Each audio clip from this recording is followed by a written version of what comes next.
سے فی شہادت سیدنا عثمان بن عفان رضی اللہ عنہ فی الوعد والارشاد۔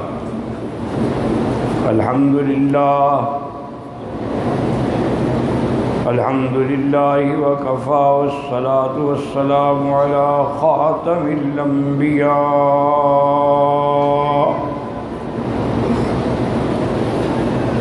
سیدنا وحبیبنا محمد المصطفى وعلى آله المجتبى وأصحابه النجبى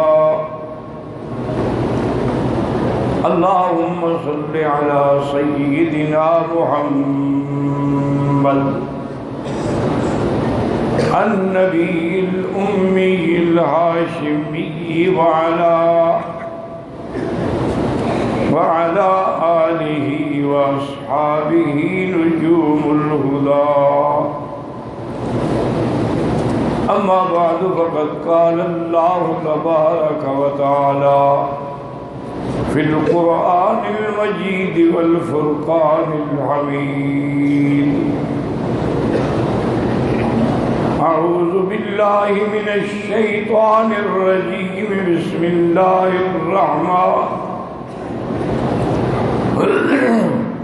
بسم الله الرحمن الرحيم فسيكفيكهم الله وهو السميع العليم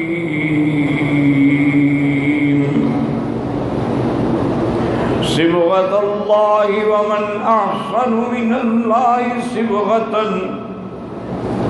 ونحن له عابدون قال النبي صلى الله عليه وسلم اسكن يا ثبير ما عليك إلا نبي وصديق وشهيدان أو كما قال رسول الله صلى الله عليه وسلم صدق الله العلي العظيم وصدق رسوله النبي الكريم ونحن على ذلك لمن الشاهدين ومن الشاكرين والحمد لله رب العالمين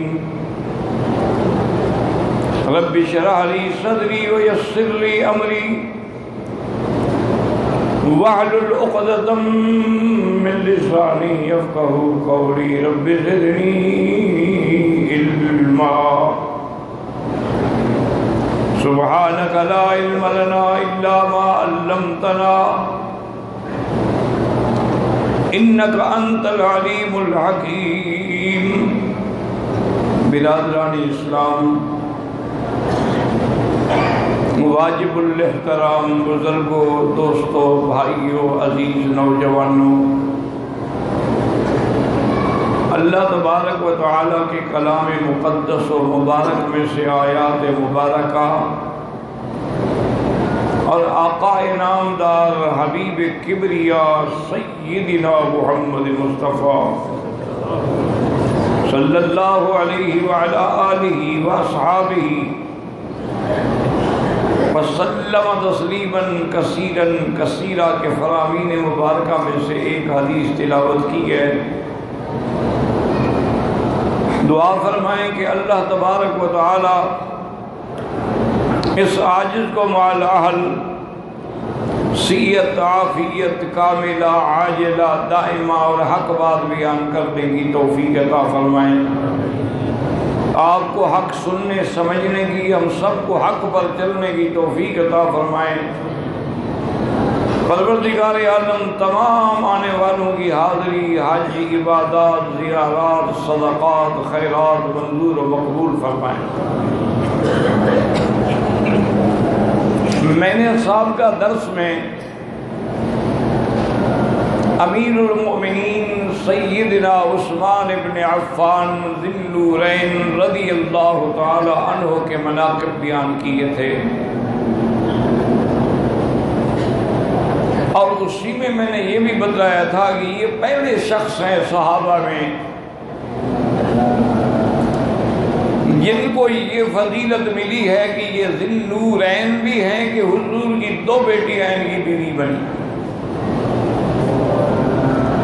اور یہ ذو الہجرتین بھی ہیں کہ انہوں نے حبشہ کی طرف 2 دفعہ ہجرت کی، اور یہ ذو الشراقتین بھی ہیں کہ بدر میں نہ ہونے کے باوجود حضور نے ان کو شریک سمجھا، اور بیعت رضوان میں ان کے نہ ہونے کے باوجود حضور نے اپنے ہاتھ کو عثمان کا ہاتھ قرار دے کے بیعت فرمائی۔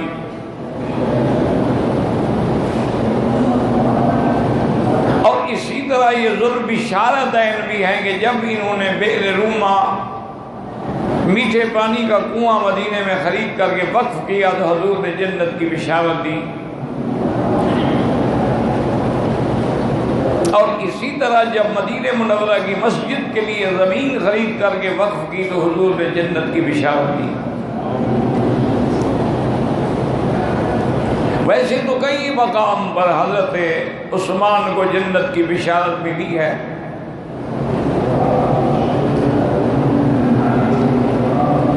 سیدنا عثمان رضی اللہ تعالی عنہ نے حضرت عمر رضی اللہ تعالی عنہ کی خلافت کے بعد حضرت عمر نے 6 آدمیوں کے نام دیے تھے، اور یہ بھی فرمایا تھا کہ ان 6 آدمیوں میں ایک میرے بیٹے کا بھی نام ہے، اس کو تو خلیفہ نہیں بنانا ہے، باقی 5 کے بارے میں جو ہے وہ مشورہ کر لیں۔ اور حضرت عمر رضی اللہ تعالی عنہ نے یہ بھی فرمایا کہ اگر میں کسی کا نام نہ لوں تو بھی شریعت میں جائز ہے کہ حضور پاک نے کسی کا تعیین نہیں کی کہ میرے بعد فلاں خلیفہ ہوگا۔ اشارات تھے، کنایات تھے، لیکن صریحاً حضور نے حکم نہیں دیا کہ میرے بعد حضرت ابوبکر خلیفہ ہوں گے، کیونکہ اہل سنت والجماعت کے عقیدے میں خلافت منصوص نہیں ہوتی، شورا پہ ہوتی ہے کہ شورا جس کو چن لے۔ البتہ شیعہ کے نزدیک جو ہے وہ امامت منصوص ہوتی ہے کہ امام جو ہے وہ منصوص من اللہ ہوتا۔ یہ الگ بات ہے کہ وہ 12 اماموں میں سے ایک کے بارے میں بھی نص پیش نہیں کر سکتے، لیکن ان کا ایک بہرحال اپنا عقیدہ ہے۔ اہل سنت والجماعت کے نزدیک خلیفہ منصوص نہیں ہوتا، منصوص نبی ہوتا ہے کہ جس کو اللہ چن لیتے ہیں اور نبی بنا کے بھیجتے ہیں۔ خلافت کا معاملہ جو ہے وہ شورا پہ ہوتا ہے، لیکن اسلام کی شورا میں اور مغربی جمہوریت میں آسمان و زمین کا فرق ہے۔ اسلام کی شورا کا معنی یہ ہوتا ہے کہ ارباب حل و عقد، یعنی جو مشورہ دینے کے قابل لوگ ہیں، اہل لوگ ہیں، وہ مشورہ دیں۔ ایک مغربی جمہوریت ہے کہ اس میں سب کا ووٹ برابر ہے، ایک عالم کا بھی برابر ہے، جاہل کا بھی برابر ہے۔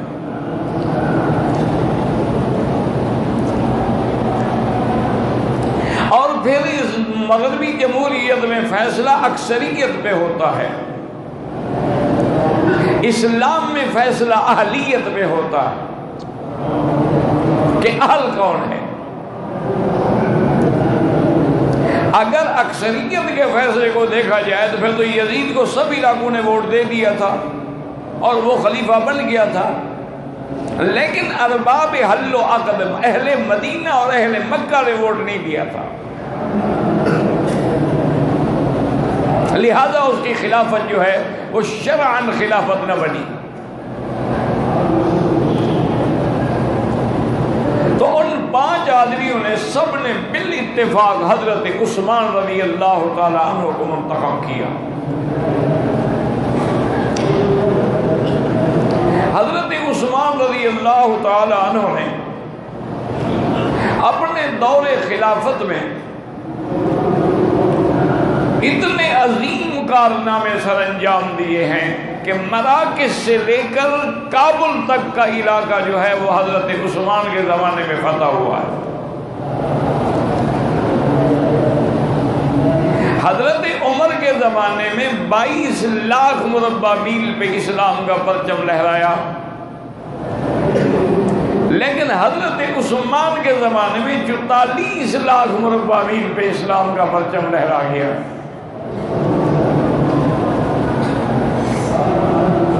آپ خود اندازہ کریں کہ کہاں مراکش ہے اور کہاں کابل ہے، یہ حضرت عثمان کے زمانے میں فتح ہوئے۔ اور اسی طرح حضور صلی اللہ علیہ وسلم نے فرمایا تھا کہ میری امت میں سے ایک جماعت ہوگی یرکبون علی ثبج البحر، جو بحری بیڑے بنا کے کفار کے خلاف جنگ کریں گے، اور ان کے لیے اللہ نے جنت کا فیصلہ فرما دیا۔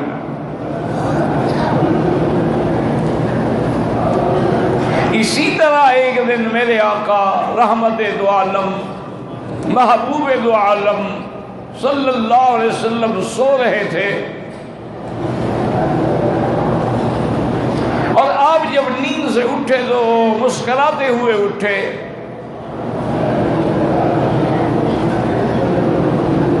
ام سلیم نے عرض کیا یا رسول اللہ ما اضحکک کا وجہ کیا ہے؟ فرمایا اللہ نے مجھے دکھایا ہے کہ میری جماعت، میری امت میں سے ایک جماعت ہے جو کشتیوں پہ سوار ہو کے، بحری بیڑوں پہ سوار ہو کے جنگ کرے گی، اللہ ان کو وہ مرتبہ دیں گے جو اہل بدر کا مرتبہ۔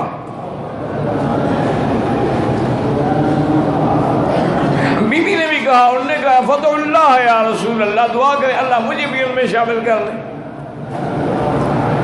حضور نے فرمایا انت منہم، تم ان میں ہوگی۔ اور یہ بحری بیڑا جو ہے سب سے پہلے خلافت عثمان تھی، حضرت عثمان کے حکم پہ بحری بیڑے بنانے والے سیدنا معاویہ رضی اللہ عنہم، اور سب سے پہلے اس بحری بیڑے پر مسلمانوں کی فوج کو لے کے قیادت کرنے والا جو ہے وہ یزید ابن سفیان تھا۔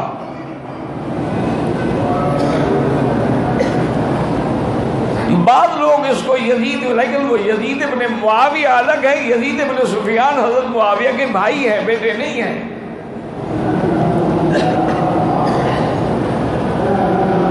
تو یہ ساری فتوحات جو حاصل ہوئی اسلام میں، یہ بھی سیدنا عثمان رضی اللہ تعالی عنہ کے دور میں ہوئی۔ اب اسلام چونکہ بڑا دور تک الحمدللہ پھیل گیا، اور یہ بھی الحمدللہ آپ اللہ کے حرم میں بیٹھے ہیں۔ میں عرض کر دوں آپ کو کہ حضور نے ایک پیشین گوئی فرمائی تھی کہ ایک وقت آئے گا میری امت پہ، دنیا کے زمین پر کوئی لا بیت شعر ولا وبر ولا مدر الا ادخلہ اللہ الاسلام بعز عزیز و بذل ذلیل۔ فرمایا ایک وقت آئے گا پوری دنیا میں، چاہے خیمے کا گھر ہوگا چاہے مٹی کا گھر ہوگا، اسلام ہر حال میں داخل ہوگا۔ پوری دنیا کے اندر اسلام ہوگا اور کوئی دین نہیں بچے گا۔ اللہ اپنے نبی سے وعدہ پورا کریں گے کہ لِيُظْهِرَهُ عَلَى الدِّينِ كُلِّهِ، آپ کے دین کو ہم سب پہ غالب کر دیں گے۔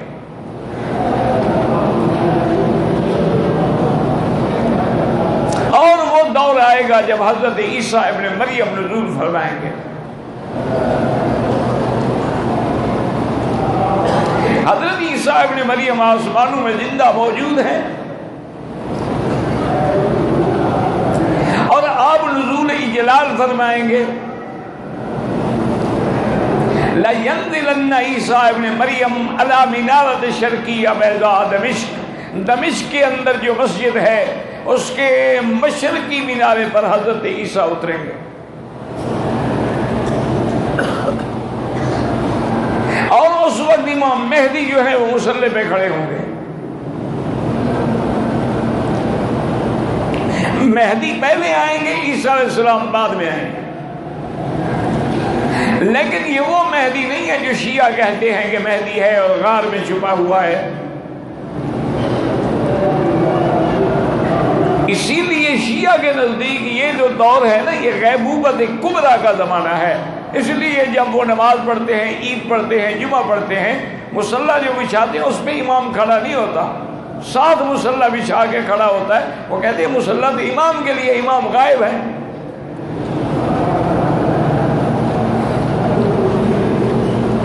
اور وہ امام جو ہے کہتے ہیں کہ سرندیب میں ایک غار ہے۔ اصل میں یہ مذہب جو ہے نا، یاد رکھو ایک مذہب تو ہے ہی نہیں، یہ بنا بنایا ہے، گھڑا ہوا مذہب ہے، جیسے ضرورت آئی گھڑتے گئے۔ زنا حلال کرنا تھا، مردے کی اجازت دے دی۔ جھوٹ کو حلال کرنا تھا، تقیے کی اجازت دے دی۔ چور کے ہاتھ کاٹنے تھے تو انگلی کاٹنے کی اجازت دے دی۔ یہ تو بنا بنایا مذہب ہے، یہ تو دین عربی کے خلاف ایک عجیبی سازش کا نام جو ہے وہ مذہب شیعہ ہے، یہ کوئی مذہب نہیں ہے۔ وہ کہتے ہیں کہ سرندیپ میں وہ مہدی جو ہے نا وہ چھپے ہوئے ہیں، اور جو اصل قرآن ہے مصحف فاطمہ وہ ان کے پاس ہے، اور اس غار کا نام ہے سر من رآ، کہ جو دیکھے گا اس غار کو خوش ہو جائے گا۔ لیکن ان شریفوں سے پوچھو کہ بھی اس امام کا کیا فائدہ جو خود غار میں چھپ کے بیٹھا ہوا ہے، اور اس قرآن کا کیا فائدہ جو حضور کی امت کے کام ہی نہ آئے، اس کو چھپا کے اسے غار میں رکھا ہوا ہے۔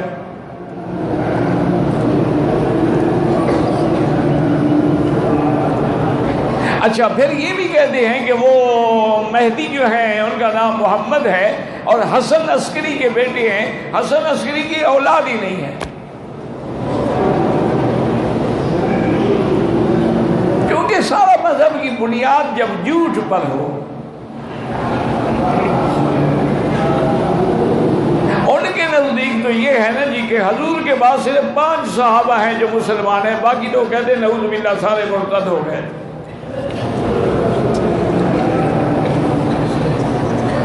انا للہ و انا الیہ راجعون۔ لیکن یاد رکھو مسلمانوں کا، اہل سنت کا عقیدہ ہے کہ امام مہدی آئیں گے۔ حضور نے فرمایا ان کا نام میرے نام پہ ہوگا، ان کے باپ کا نام میرے باپ کے نام پہ ہوگا، ان کی والدہ کا نام میری والدہ کے نام پہ ہوگا، اور وہ میرے نسب سے ہوں گے، میرے خاندان سے ہوں گے، اور مکے میں حجر اسود اور رکن یمانی کے درمیان میں وہ ظاہر ہو کے اپنا اعلان کریں گے۔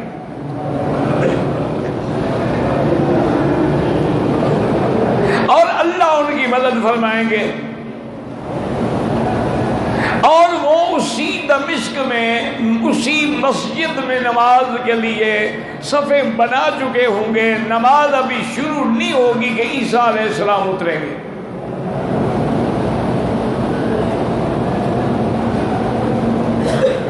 اور عیسیٰ علیہ السلام جب اتریں گے تو حضور نے فرمایا کہ 2 فرشتوں کے کندھوں پہ ہاتھ رکھا ہوا ہوگا، اور ان کے بالوں سے پانی ٹپک رہا ہوگا، معلوم ہوگا کہ ابھی ابھی جنت سے غسل کر کے تشریف لا رہے ہیں۔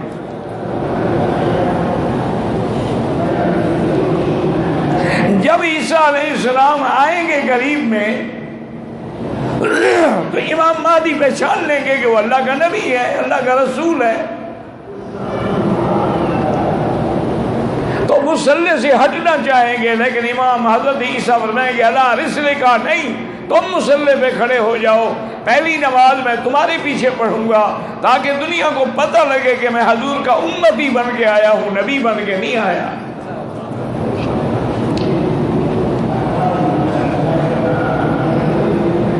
تو وہ حضور کے تابع ہوں گے،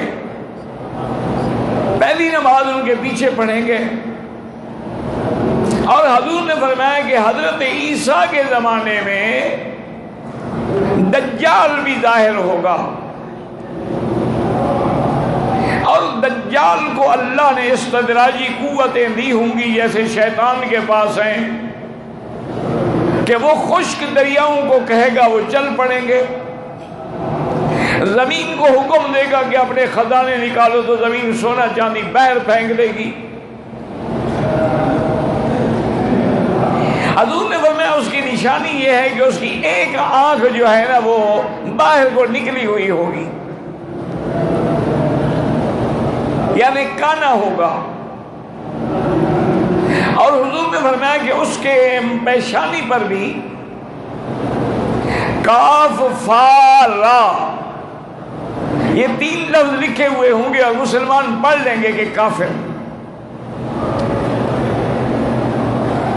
اور یہ بھی حضور نے فرمایا کہ دجال پوری دنیا میں دورہ کرے گا، الا الحرمین، صرف مکے اور مدینے میں داخل نہیں ہو سکے گا۔ وہ کوشش کرے گا، لیکن الان کا بحال ملائکہ، اللہ نے حرمین الشریفین کی حفاظت کے لیے فرشتوں کو کھڑا کیا ہوگا، تو جب آنا چاہے گا تو فرشتے مار کے اسے بھگا دیں گے۔ تو حضرت عیسیٰ ابن مریم جو ہیں وہ دجال کو قتل کریں گے۔ شام میں ایک جگہ ہے جس کا نام ہے باب اللد، اسی جگہ اب یہ یہودی جو ہے نا بڑے بڑے عظیم انتظار کر رہے ہیں، کیونکہ دجال ان کا امام اکبر ہے نا، دجال یہودیوں میں ہوگا اور یہودیوں کے لیے وہ امام اعظم ہوگا، اسی کے تو انتظار میں ہیں۔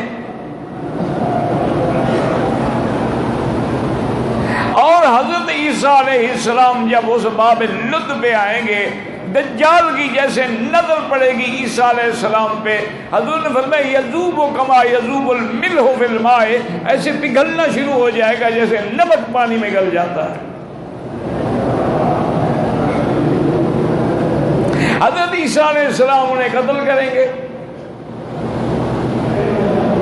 اسی لیے میرے آقا نے فرمایا کہ انہو لیقتل الدجال ویکسر الصلیب، اور عیسائیوں کی جو صلیب ہے اس کو بھی حضرت عیسیٰ علیہ السلام توڑیں گے۔ کیا معنی؟ عیسائیوں کی قوت بھی ختم ہو جائے گی، یہودیوں کی قوت بھی ختم ہو جائے گی کہ دجال قتل ہو گیا۔ اور یہ بھی فرمایا کہ وَلَا يَذْعَنَّ الْجِزْيَةَ، اور جزیہ بھی ختم کر دیں گے۔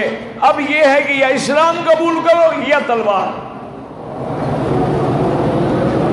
اور حضور نے فرمایا کہ لَيَمْلَأَنَّ الْأَرْضَ عَدْلًا وَقِسْطًا، حضرت عیسیٰ علیہ السلام آنے کے بعد پوری زمین جو ہے وہ انصاف اور عدل سے بھر جائے گی، اور اللہ تعالیٰ زمین کو اپنے برکات نکالنے کا حکم دے گا، آسمانوں کو بارشیں برسانے کا حکم دے گا، اور ساری دنیا میں ایک راحت اور سکون اور چین آ جائے گا، اور ساری دنیا میں اسلام کی حکمرانی ہوگی، اور کوئی باطل مذہب نہیں بچے گا۔ اور حضرت عیسیٰ ابن مریم 40 سال رہیں گے۔ اور حضور نے یہ بھی فرمایا کہ انہو یتزوج، کہ عیسیٰ علیہ السلام شادی بھی کریں گے۔ آسمانوں پر جانے سے پہلے عیسیٰ علیہ السلام نے شادی نہیں کی۔ اور یہ بھی حضور نے فرمایا کہ حضرت عیسیٰ علیہ السلام شادی بھی کریں گے، اور یموت فی المدینۃ، مدینہ منورہ میں ان پہ موت آئے گی، ویدفن فی روضۃ النبی المصطفیٰ، اور حضور کے روضے میں دفن ہوں گے۔ یعنی اب وہاں جو ہے میرے آقا ہیں، ابو بکر ہیں، عمر ہیں، اور ایک قبر کی جگہ باقی ہے جو حضرت عیسیٰ کے لیے ہے۔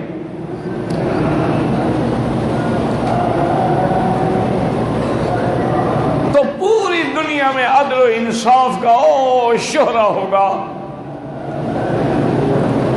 تو اسی طرح اسلام کی وسعت جو ہے وہ حضرت عثمان کے زمانے میں ہوئی. کہہ دینا آسان ہے 44 لاکھ مربع میل پہ اسلام کے پرچم لہرا رہے تھے.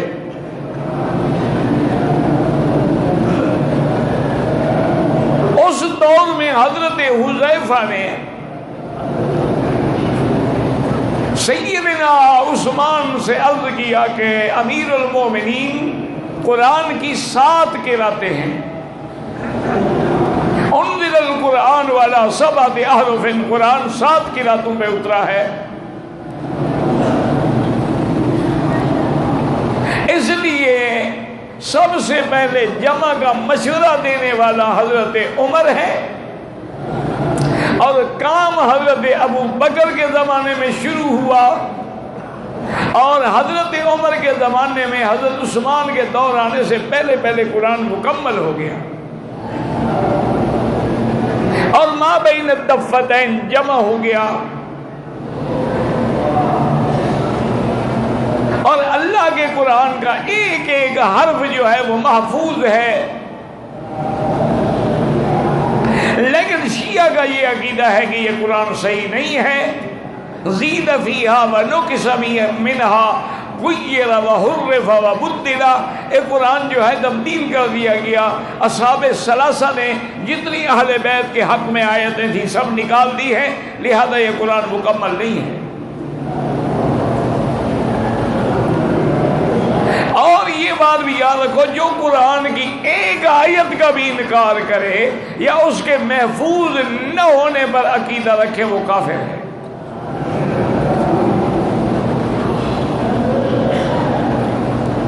انہوں نے کہا کہ حضرت 7 قراتیں برحق ہیں. آج بھی 7 قرات کے قاری موجود ہیں، ساری دنیا میں موجود ہیں. لیکن اسلام دور تک چلا گیا ہے. اب اس کے اندر صرف عرب نہیں ہیں، اور قومیں بھی آ گئی ہیں. تو اب قراتوں میں جھگڑا ہوتا ہے.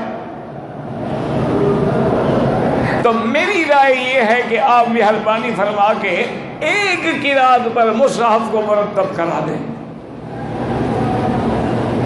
حضرت عثمان رضی اللہ تعالی عنہ کو بات سمجھ آ گئی. آپ نے ایک کمیٹی بنائی جس میں آپ نے حضرت زید کو بڑا بنایا، جس کو حضرت ابو بکر نے بڑا بنایا تھا، اور انہوں نے قرآن مجید کو ایک قرات میں جمع کیا، اور اس کے 7 نسخے بنائے گئے. ایک نسخہ مدینہ منورہ میں رکھا گیا اور باقی اقطار عالم کو بھیج دیے گئے، اور اعلان ہو گیا کہ اب پوری دنیا میں مصحف عثمانی ہوگا، اس کے علاوہ اور کوئی رسم الخط قابل قبول نہیں ہوگا.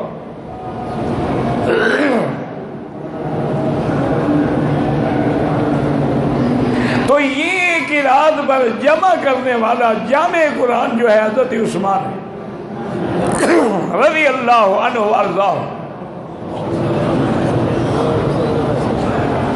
جب اسلام کو عزت بھی دی، عظمت بھی دی،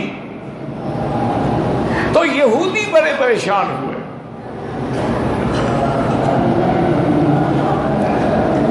اور ایک بات یہ بھی یاد رکھ لیں کہ حضور نے فرمایا تھا نا کہ میری امت جو ہے 73 فرقوں میں بٹ جائے گی، کلہم فی النار الا ما انا علیہ واصحابی.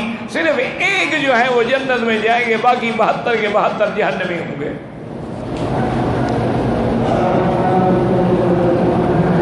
اور یہ بات یاد رکھنا، اور پڑھے لکھے میرے بھائی میرے دوست ان کو بھی یاد رکھنی چاہیے کہ یہ جو 72 فرقہ جہنمی ہے، ان سب کے موجد بنانے والے جو ہے وہ یہودی ہیں.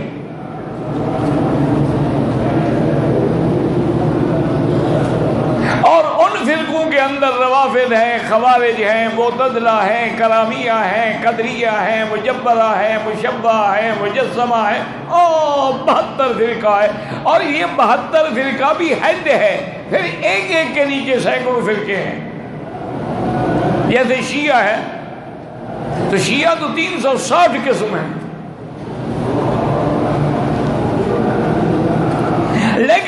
سب کے موجد جو ہے وہ یہودی ہیں،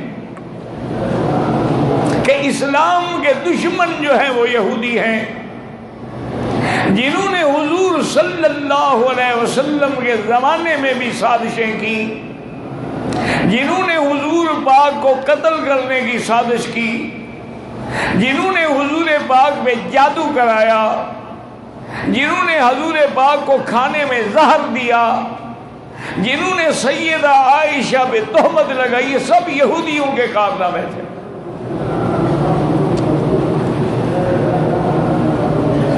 اب یہودی پریشان ہو گئے کہ اسلام تو مراکش سے کابل تک پھیل گیا،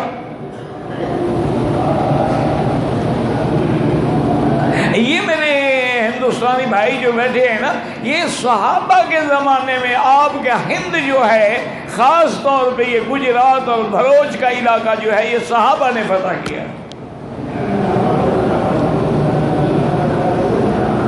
وہاں پر اسلام کی فوجیں پہنچی۔ خود اندازہ کریں کہ اسلام کتنا دور پھیلا ہے۔ تو اب یہودیوں کا ایک بڑا آدمی تھا جس کا نام عبداللہ ابن سبا تھا،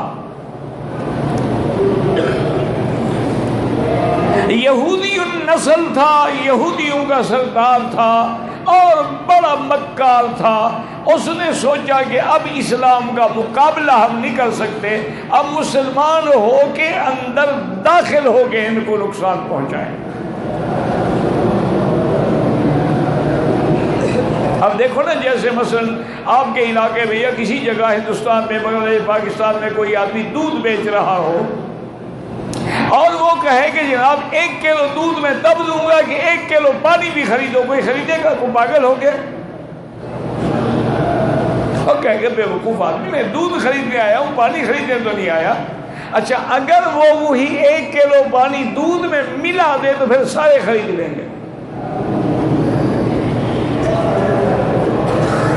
تو اسی طرح جتنے باطل فرقے ہیں، انہوں نے بھی اپنے آپ کو دین اسلام میں داخل کر کے پھر اس کے اندر تفرقہ ڈالا ہے۔ پردہ اسلام کا ہے۔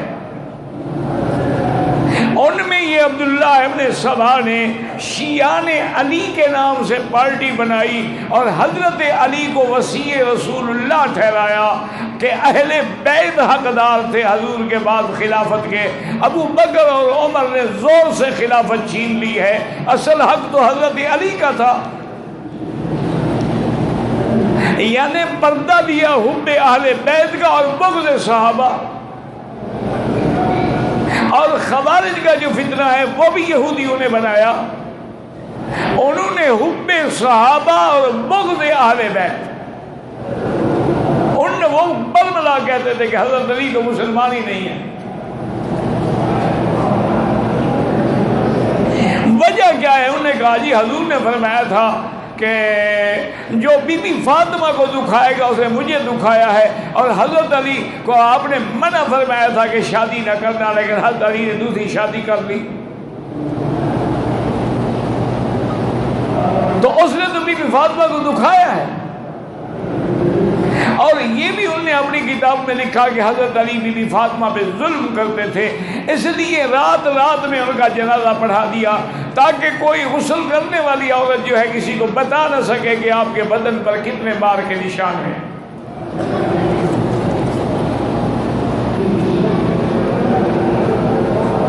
تو اب 2 جماعتیں میدان میں آ گئی، شیعہ بھی اور خوارج بھی۔ شیعہ نے حب اہل بیت کا نام دے کے صحابہ سے دشمنی کی، اور خوارج نے حب صحابہ کا پردہ لے کر اہل بیت سے دشمنی کی۔ جیسے ہمارے اہل بدعت جو ہیں وہ محبت رسول کا پردہ دے کر شرک پھیلاتے ہیں، دعویٰ محبت نبی کا کرتے ہیں، دعویٰ محبت اولیاء اللہ کا کرتے ہیں، اور اصل مقصد اندر کیا ہوتا ہے؟ بدعت اور شرک پھیلاتے ہیں۔ کیونکہ کوئی باطل دین ایسے نہیں چل سکتا جب تک کہ کوئی اس کو سہارا نہ دیا جائے۔ اب جناب آپ اندازہ کریں کہ انہوں نے اتنی زہر پھیلایا کہ پورے شہروں کے اندر حضرت عثمان کے خلاف زہر پھیلاتے گئے اور بڑے لوگ مخالف کے دیکھو جی حضرت عثمان نے اپنے رشتہ داروں کو گورنر بنا دیا ہے، عزیزوں کو عہدے دے دیے ہیں، اور ان کے عزیز جو ہیں وہ دنیا پہ ظلم و ستم کر رہے ہیں۔ حضرت عثمان بار بار کہتے بھی کسی کی شکایت تو لے آؤ، لیکن شکایت ہو تو لے آئے۔ اور آخر ایام حج تھے، ایام حج میں آپ کو پتا ہے کہ ساری دنیا الحمدللہ حج کے لیے آتی ہے، تو مدینہ منورہ میں بھی زیادہ تعداد نہیں تھی، تو 900 آدمیوں کی جماعت جو ہے شیعہ نے تیار کی، اور 900 آدمیوں نے آ کے مدینہ منورہ میں اپنا ڈیرا لگا دیا۔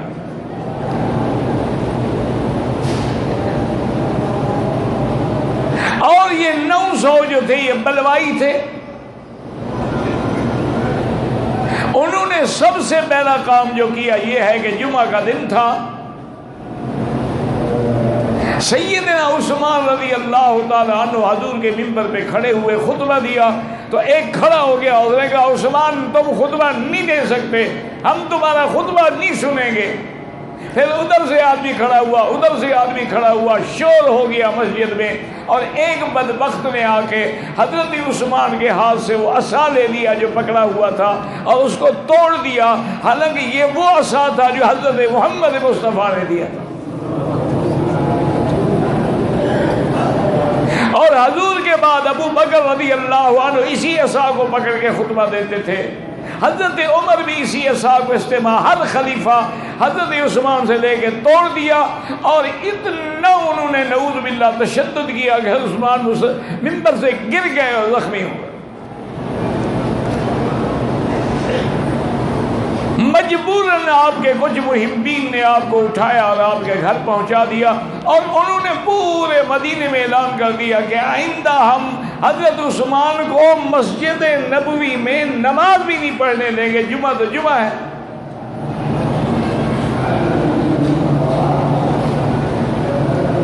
حضرت عثمان رضی اللہ تعالیٰ عنہ اپنے گھر میں محصور ہو گئے، تو رات کو کچھ صحابہ نے حضرت علی رضی اللہ تعالیٰ عنہ کی قیادت میں حضرت عثمان سے ملاقات کی اور کہا کہ امیر المومنین آپ کیا کر رہے ہیں؟ یہ جو 800-900 بلوائی آئے ہوئے ہیں اور پورے مدینے میں شور ڈال دیا ہے، آپ امیر المومنین ہیں، خلیفہ رسول اللہ ہیں، آپ کے پاس الحمدللہ طاقت ہے، ہر جگہ آپ کے گورنر بیٹھے ہیں، آپ حکم تو کریں۔ انہوں نے فرمایا کہ نہیں، یہ مجھے قتل کرنا چاہتے ہیں نا، میں اپنی جان کے لیے حضور کے مدینے میں شر پسند نہیں کرتا۔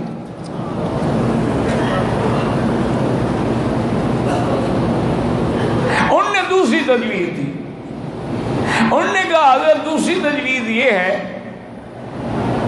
کہ آپ کو ہم خفیہ راستے سے تیز سواریوں کا انتظام کر کے مدینے سے نکال دیتے ہیں، آپ فوراً شام چلے جائیں جہاں حضرت معاویہ کی حکومت ہے اور وہاں کوئی دشمن آپ پر حملہ نہیں کر سکتا۔ حضرت معاویہ ایک طاقت ہے۔ تو حضرت عثمان نے کہا کہ میرے مدنی پاک نے فرمایا تھا من استطاع منکم ان یموت فی المدینہ فلیمت، کہ جس آدمی کو طاقت دے اللہ مدینے میں موت آئے، اس کو چاہیے مدینے میں مرے تاکہ میں اس کی شفاعت کروں۔ تو مجھے مدینہ چھوڑوانا چاہتے ہو؟ مدینہ دار و ہجرتی، مدینہ دار و خلیلی و حبیبی محمد صلی اللہ علیہ وسلم۔ انہوں نے کہا کہ حضرت آپ ایسا کریں گے مکے چلے جائیں۔ انہوں نے کہا مکے سے تو ہم مدینہ آئے، میں مدینہ چھوڑ کے مکے کیوں جاؤں؟ حضرت عثمان رضی اللہ تعالیٰ عنہ نے کوئی بات نہ مانی، اور ظالموں نے ان کے گھر کے باہر اتنا پہرا لگا دیا تھا کہ کوئی چیز بھی ان تک نہیں جا سکتی تھی۔ صحابہ نے اپنے نوجوان بیٹوں کو، حضرت علی نے حضرت حسن کو، حضرت حسین کو، محمد بن طلحہ، عبداللہ بن عمر، ان سب نوجوانوں کو حکم دیا کہ تم حضرت عثمان کے گھر کے دروازے پہ پہرا دو اور کسی دشمن کو اندر نہ گھسنے دو۔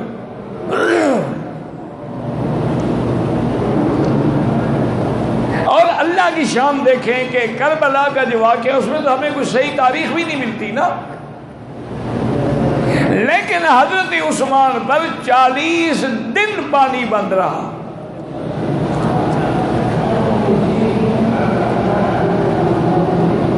حضرت عثمان نے کسی طرح حضرت علی بی بی عائشہ کو پیغام بھیجا کہ اگر پانی بھیج سکتے ہو تو بھیجو۔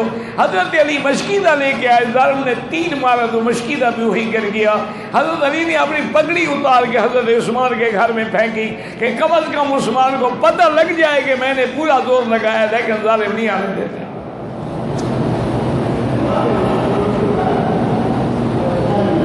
ایک دن حضرت عثمان اپنے گھر کی چھت پہ آئے اور اعلان کیا کہ تمام اہل مدینہ بھی اور تمام میرے باغی دشمن جو ہیں وہ بھی آ جائیں۔ سارے اکٹھے ہو گئے۔ حضرت عثمان نے فرمایا کہ میں تم سب کو اس اللہ کی قسم دیتا ہوں جس نے تمہیں پیدا کیا ہے، جب مدینے والوں کو میٹھا پانی نہیں ملتا تھا، بیر روما خرید کر کے وقف کس نے کیا؟ انہوں نے کہا انت، آپ نے کیا۔ انہوں نے کہا آج مجھے پانی نہیں دیتے ہو۔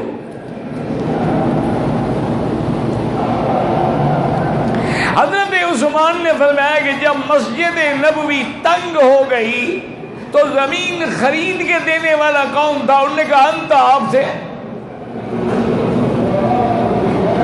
انہوں نے کہا کہ جیش الاسرا کے زمانے میں غزوہ تبوک کے موقع پہ 900 اونٹ، 100 گھوڑا اور 5 کلو سونا دینے والا کون تھا؟ انہوں نے کہا انت، آپ تھے۔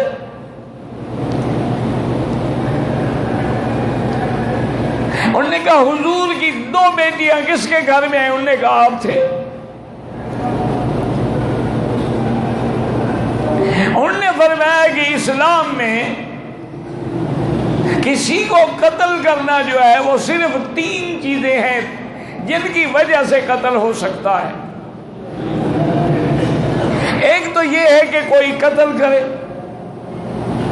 اس کو قصاص میں قتل کیا جائے،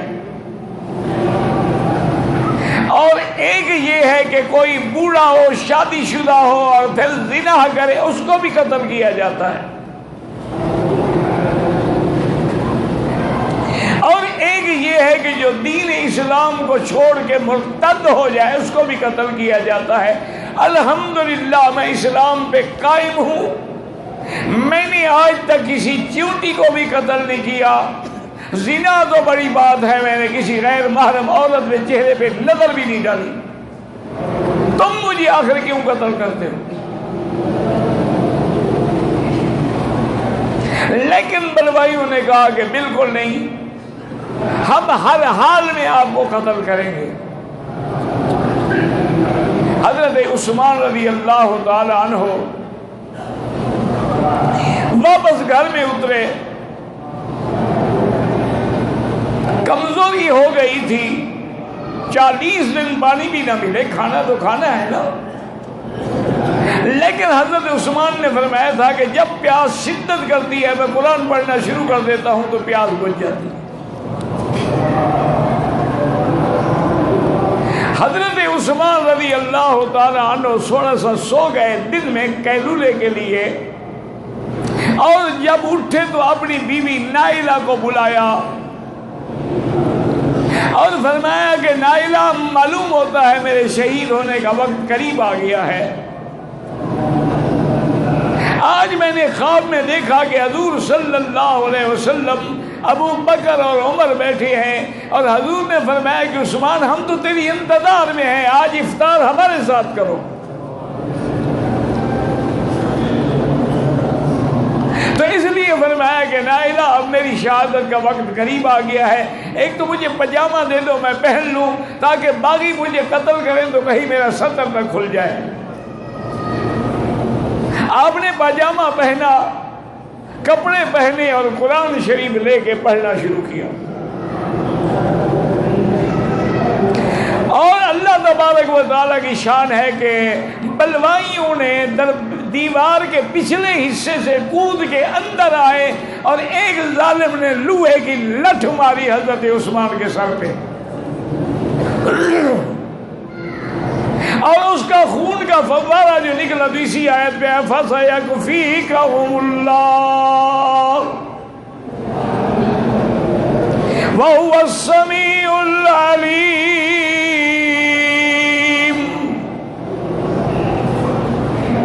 بی بی نائلہ نے بچانے کی کوشش کی تو ایک ظالم نے تلوار مار کے ان کی انگلیاں کاٹ دی،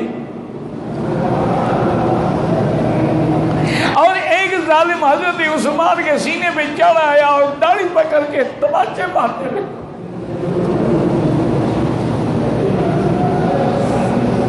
جب اس نے تھپڑ مارا تو بی بی نائلہ نے بددعا کی، فرمایا اللہ تیرے ہاتھ کو خشک کر دے، اور اللہ تجھے لولا لنگڑا اندھا کر دے، اور اللہ تیری مغفرت کبھی نہ کرے۔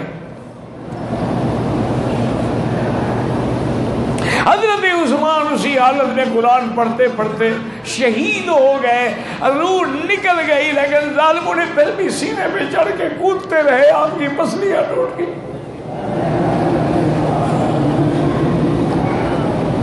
اور آج مظلوم عثمان کو جنازہ نہیں اٹھانے دیتے، 2 دن بغیر جنازے کے آپ اپنے مکان میں رہے۔ حضرت علی نے صحابہ کو اکٹھا کیا کہ یہ کتنا بڑا ظلم ہے کہ حضرت عثمان کا تجہیز و تکفین بھی نہ ہو۔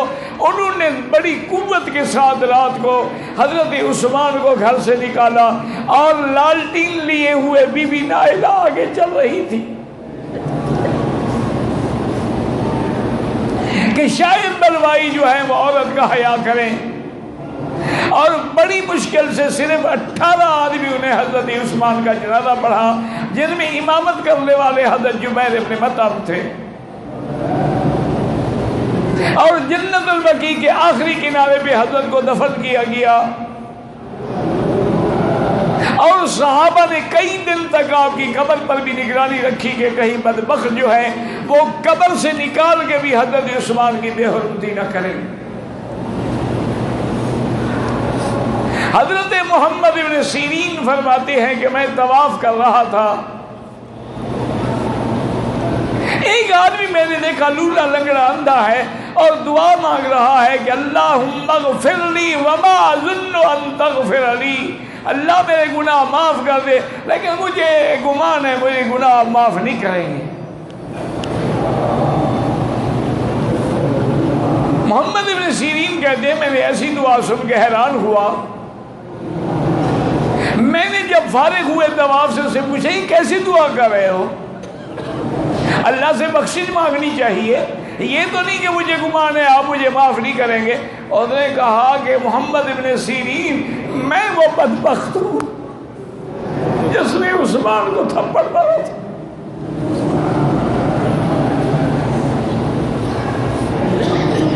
تو مجھے ان کی بیوی نے 3 دعائیں دی تھی، اے بس اللہ یدک واعما بصرک فلا یغفر لک۔ ان نے 3 دعائیں دی تھی کہ اللہ تیرے اس ہاتھ کو خشک کر دے، اور اللہ تجھے اندھا کر دے، اور اللہ تیری کبھی مغفرت نہ کرے۔ یہ دیکھو میرا ہاتھ لکڑی کی طرح ہو گیا، وہ دعا بھی لگ گئی، میں اندھا بھی ہو گیا، یہ بھی لگ گئی، اب تیسری کا بھی مجھے یقین ہے کہ مجھے خدا معاف نہیں کرے گا۔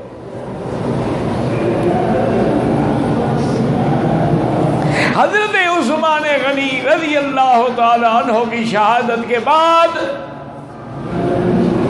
دشمنان اسلام کو موقع ملا اور اسلام کے اندر فتنوں کی ابتدا ہو گئی۔ آپ کے فوراً بعد حضرت علی رضی اللہ تعالیٰ عنہ خلیفہ بنے، لیکن وہ جو ابتدا ہو چکی تھی اس کے بعد وہ فتنے بڑھتے گئے، جنگ صفین ہے، جنگ جمل ہے،